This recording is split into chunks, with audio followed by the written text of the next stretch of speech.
জনপ্রিয় অনুষ্ঠান টিফিন ব্রেকে আজকে আমি চলে এসেছি উত্তরাতে, যে স্কুলটির মাঠে দাঁড়িয়ে রয়েছে। স্কুলটির নাম মালিকা বানু আদর্শ বিদ্যানিকেতন। স্কুলের বন্ধুরা আমাদের জন্য অপেক্ষা করছে নানান রকমের পারফরমেন্স নিয়ে, কিন্তু তার আগে চলো দেখে আসি স্কুলটি নিয়ে তৈরি করা একটি ছোট্ট ডকুমেন্টারি। ঢাকার উত্তরা ৮ নম্বর সেক্টরে ১৯৮৯ সালে ভিন্নধর্মী শিক্ষা পদ্ধতি প্রবর্তনের অঙ্গীকারে মালিকা বানু আদর্শ বিদ্যানিকেতন বিদ্যালয়টি প্রতিষ্ঠিত হয়।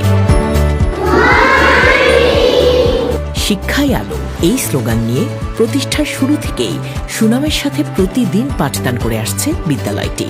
বর্তমানে এখানে মোট শিক্ষার্থীর সংখ্যা প্রায় ৬০০ জন এবং শিক্ষক শিক্ষিকা রয়েছেন মোট ২৫ জন। এই বিদ্যালয়ে ৪ তলা বিশিষ্ট এল প্যাটার্নের ভবন রয়েছে। বিদ্যালয়ে মোট শ্রেণীকক্ষ ২৯টি।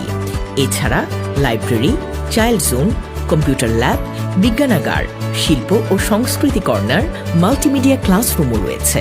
পড়াশোনার পাশাপাশি বিভিন্ন ধরনের সহশিক্ষায় শিক্ষার্থীরা অংশগ্রহণ করে। সকল দিক থেকেই বিবেচনা করলে এই বিদ্যালয়টি একটি আদর্শ বিদ্যালয় হিসাবে এগিয়ে চলেছে।